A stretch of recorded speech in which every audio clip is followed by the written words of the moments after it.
శివాజీ మహారాజ్ కావేరీ నది దగ్గర గల తంజావూరు జింజికోటలను జయించడానికి వెళ్తూ తోవలో భ్రమరాంబ సమేత మల్లికార్జున స్వామి దర్శనానికి శ్రీశైలం వచ్చెను.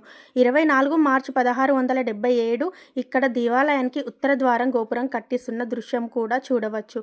అదే శ్రీశైల గుడికి ఉన్న ఉత్తర గోపురం. దీనిని శివాజీ గోపురం అని కూడా అంటారంట.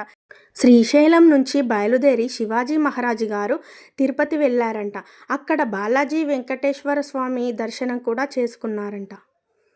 ఇక ఛత్రపతి శివాజీ మహారాజు గారు సింహాసనంపై కూర్చున్న విగ్రహం కూడా చూద్దాం రండి.